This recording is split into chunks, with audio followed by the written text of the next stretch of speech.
Hayi bafethu lufikile usuku Felix live with uFelix Hlophe started kuMzansi Magic bafethu. It's a Thursday, idlala every Thursday 8:30 in the evening. In the show we get introduced to different versions of uFelix. So we get to know uFelix as a husband, we get to know uFelix as a father, we get to know uFelix as a friend.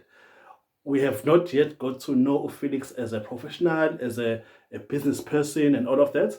I believe we are gonna get to see that. But it's a show, they're giving us some shots of what his life is all about. We get to get some snippets of his I don't know, his future second wife, ukuphela relationship yabo, and how his current wife feels about it. We get to introduce as well kunkosikazi wakhe uTracy. But show iqala with uFelix going to umuzi wakhe usisi lo afuna ukumenza umama wesibili. And uma efika laphana sibona efika laphana eyamukela umngani wakhe. Felix is a good friend. Uyachaza ukuthi khona umjida kanjalo owaselokishini basuka naye futhi bonke mhlawumbe emlazima, if I'm not mistaken. He never said basuka kephi naye, but umuntu amaziyo and wamthatha wamenza ucaretaker kulomuzi ohlala khona bani umkakhe lo afuna ukumenza umamncane. And umamncane apparently uthusa zonke impahla athi wakhala amaphepha, yabo, washiya imoto kodwa. So umlisa ke lona omngani wakhe kumchazela yonke lento ukuthi bafo kwenzeke kanje until uzofika nonkosikazi wakhe uFelix nayo yonke lento leyo, yabo. So iyona into ezakalayo. But in a nutshell, naye uTracy introduces herself. Yazisho ukuthi uTracy Smith Hlophe. They've been dating for so long. Nayo yonke lonto leyo. You see, ngathini, it's a good show. It is a good show. My only issue with the show is the structure. You understand? I think if only two are going to introduce so we structure sakhe in terms of umndeni, sim understand family wise, and we are gonna get to see that. I think it's a build up because it's only the first episode, yabo. Sayibona conversation yakhe nonkosikazi wakhe about indaba yonkosikazi lo ohambile nayo yonke lento leyo, and uFelix is promising in a way ukuthi no usezoba straight and narrow uzodila nonkosikazi wakhe right now. And uFelix unalezi inkolelo zakhe neziqubulo zakhe ayishoyo. There's this one he particularly says that elokishini kuyasho kuthiwa one man one side, uthi zona zinto abaphila ngazo abantu elokishini. Mina angikwazi lokho.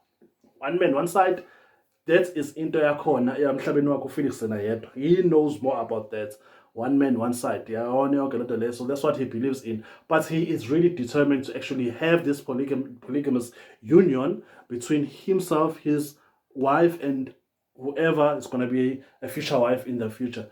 But that's how the storyline goes. And we also get to see unkosikazi wakhe uTracy ethatha amadodakazi akhe, the firstborn and the secondborn, from abanye omama. All right, because to my understanding, I think banengane eziwu-2 benoTracy. But we get the chance to be introduced to amadodakazi akhe amabili, uAwande, if I'm not mistaken, noThingo.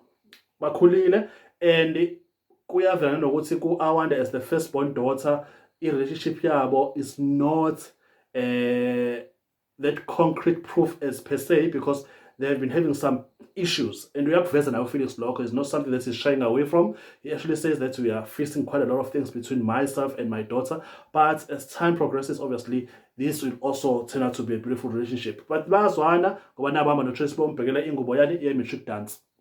So cool. I thinking it's quite nice. I mean, I absolutely love the relationship. He is a steadfast dad. Like, he's on point. Enganeni zakhe zonke unazo. Uyachaza unengane ngakhe eziyisithupha. 6 kids. He has been blessed. It is quite a true blessing. As a father, he has been there and he's being supportive. And as any other father, he's also being protective. I wouldn't say he's strict, being protective. From father to father, my man. I enjoyed it. I enjoyed the first episode. I enjoyed how he paid it all. He didn't hide anything. He's not planning to hide anything. He is gonna let us into his world. I mean, the whole thing of his temple. If you follow Felix, if you listen to his comedy, if you listen to him on his radio show, you get to know ukuthi vele umuntu who is a bit of a traditionalist. Yabo, umuntu a traditional kakhulu than being a religious person. He might have faith, but in terms of practices wise, he's a traditional person, or full on. That's what I've picked up from him, from what he talks about and all of that. But it is a beautiful show. Let's just see how it's gonna build up.